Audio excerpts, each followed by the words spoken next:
سلام خدمت همراهان عزیز کانال آمازون تیوی. امروز قصد داریم برای شما عزیزان یک موضوع متفاوت‌تر و هیجان انگیزتر رو بررسی کنیم. بذارین ویدیو رو با این سوال شروع کنم. تا به حال به فکرتون نزده که یک راهی برای ارتباط با اجنه پیدا کنید و با استفاده از قدرت‌های خارق‌العاده اونها یک تحولی توی زندگیتون ایجاد کنید؟ یا از اون مهمتر، آیا تا حالا به فکر ازدواج با اجنه نبودید؟ امروز مهمون شما شدیم تا طبق روال برنامه هامون تجربه یک مرد مصری رو در رابطه با ازدواج با یک زن زیبا از طایفه جنیان رو بررسی کنیم. پس پیشنهاد میکنم که اصلاً ویدیوی امروزمون رو از دست ندید. قبل از تماشای این ویدیو کانال یوتیوب ما رو سابسکرایب کنید و دکمه زنگوله رو بزنید و برای حمایت از ما فقط کافی است که این ویدیو رو لایک کنید و در ادامه با کانال آمازون تیوی همراه باشید.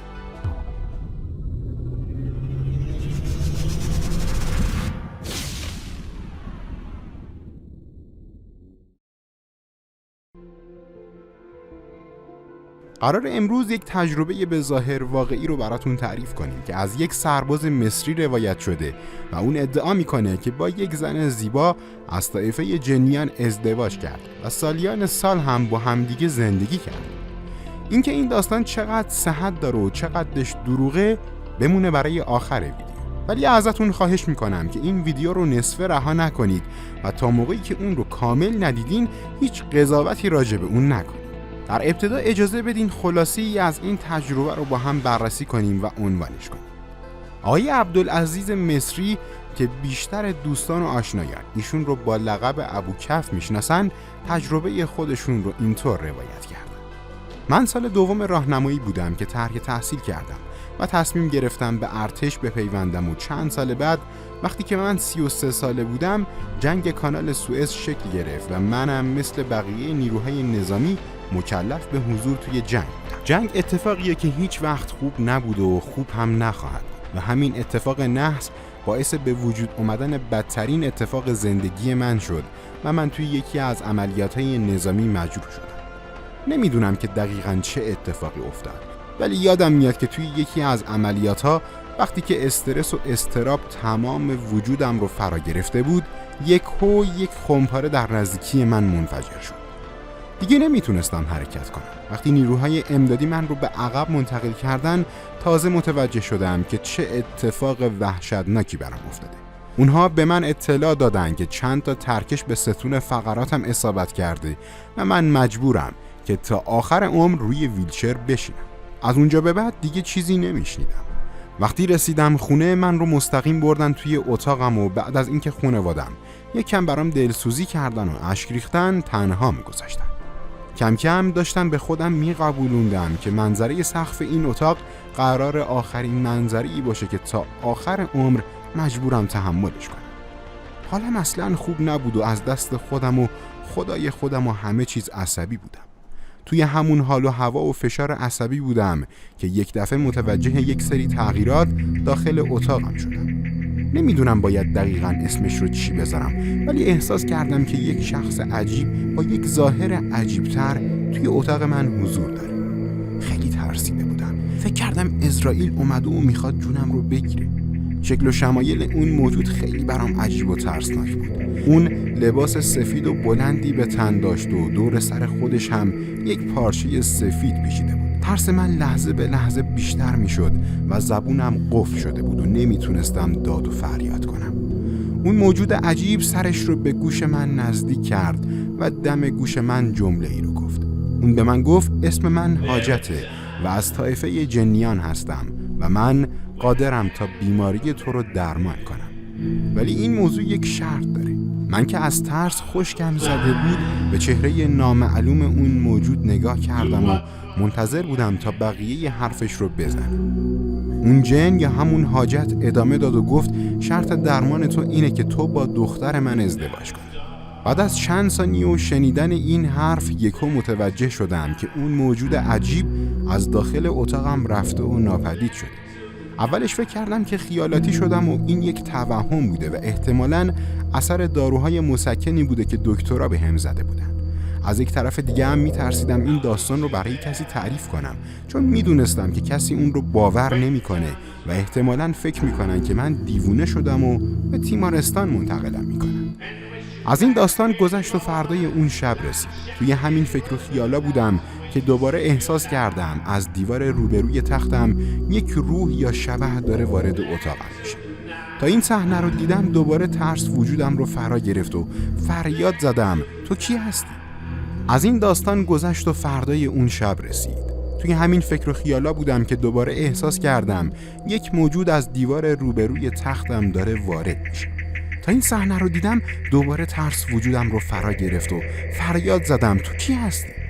اون با خونسردی تموم جلو اومد و به من گفت من حاجت هستم و من کسیم که میتونه بیماری تو رو شفا بده. ولی همونطور که گفتم این مسئله یک شرط داره و اونم ازدواج تو با دختر من نمیدونستم که باید چی بگم، یا شاید بهتره بگم که دوباره زبونم از ترس قفل شده بود. شب سوم رسید و من مطمئن شده بودم که این موضوع یک توهم نیست و منتظر بودم که دوباره حاجت به ملاقات من بیاد. حدسم درست بود. بعد از چند ساعت دوباره احساس کردم که همون موجود دوباره داره از توی دیوار وارد اتاقم میشه، ولی این بار فقط یک نفر نبود بلکه 2 نفر شده بودن. سعی کردم که امشب روی ترسم غلبه کنم و باهاشون حرف بزنم. دوباره حاجت جلو اومد و همون حرفای شب گذشتش رو تکرار کرد. حاجت رو به اون همراهش کرد و از اون خواست که چهرش رو نشون من بده. من وقتی که چهره اون جن رو دیدم از تعجب خشکم زد. زیبایی اون غیر قابل توصیف بود. حاجت به من گفت که این همون دختریه که من راجبش باهات حرف زدم. آیا تو تمایل داری که با این دختر ازدواج کنی و در ازای اون من بیماری تو رو شفا بدم یا نه؟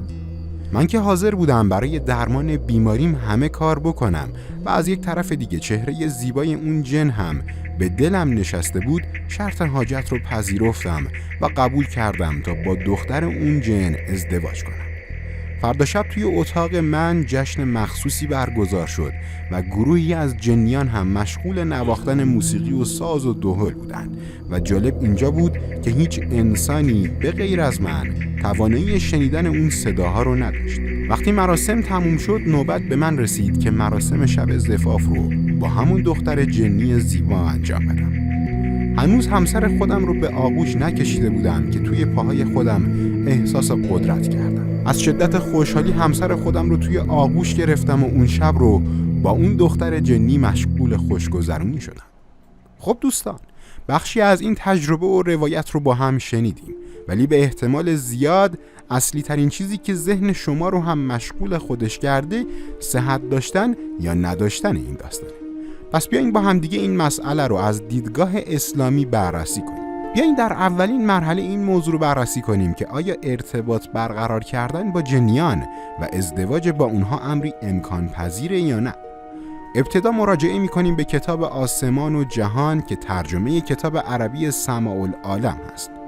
در جلد 7 صفحه 247 این کتاب اومده که شیخ عمادالدین یکی از موانع ازدواج جن با انسان رو اختلاف جنس و ماهیت این دو موجود میدونه و برای همین ازدواج جن و انس رو اصلاً جایز نمیدونه.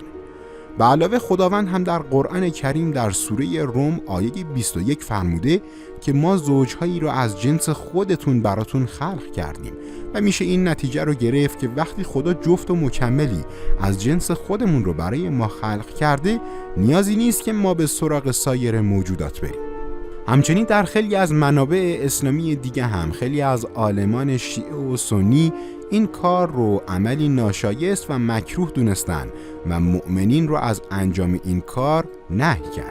پس میتونیم نتیجه بگیریم که در واقع ازدواج با اجنه عملی شدنیه، ولی به خاطر ضررها و آسیب‌هایی که میتونه به انسان وارد کنه اسلام مؤمنین رو از انجام دادن این کار نهی کرده. بذارین براتون یک مثال دیگه بزنم. حتما تا به حال برای آقایون این مسئله پیش اومده که توی خواب با یک نفر رابطه جنسی داشته باشن و اصطلاحاً داخل خواب جنوب یا محتلم بشن. شاید براتون جالب باشه که بدونید این خواب یک خواب شیطانیه و جنس این رابطه هم از جنس همین رابطه با اجنه است. بذارین براتون مسئله رو بازتر کنم. احتمالاً راجع به حالت خلسه باید شنیده باشید. خلسه به حالتی گفته میشه که انسان بین حالت خواب و بیداری قرار میگیره یا به بیان دیگه بین حالت خودآگاه و ناخودآگاه گیر میکنه. اینطوری که ذهن آدمی هوشیاری خودش رو به طور کامل حفظ میکنه و حتی بعضی اوقات هوشیاری افراد در حالت خلسه افزایش هم پیدا میکنه.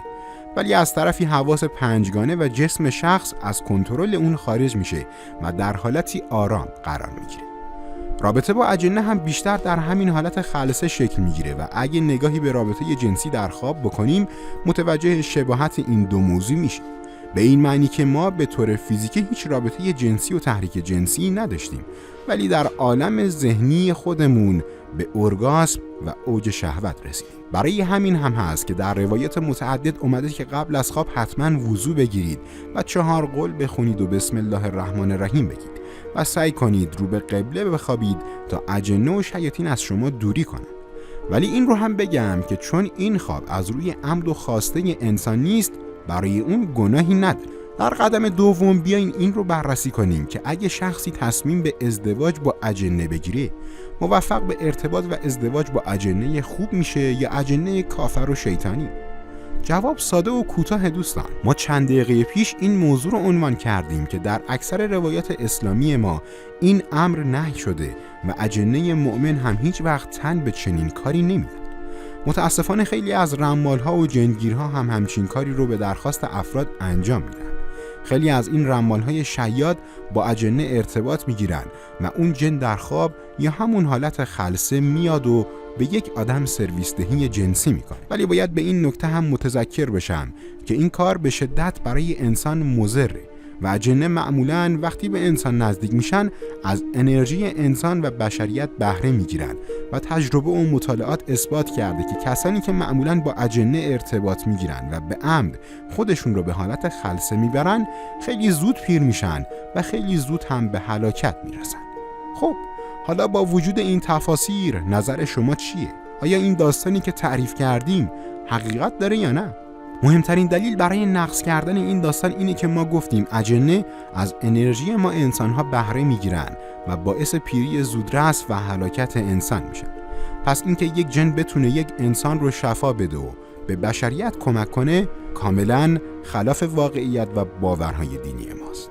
امیدوارم که در تمام مراحل زندگیمون نظر و کمک اهل بیت و خداوند یکتا رو داشته باشیم و انشاءالله بتونیم در مسیر درست و حق قدم برداریم. آمین یا رب العالمین. خیلی ممنون که این ویدیو رو تا آخر تماشا کردین و برای بهتر شدن این کانال نظرات مفید خودتون رو توی قسمت کامنت بنویسید و این ویدیو رو برای دوستانتون شیر کنید.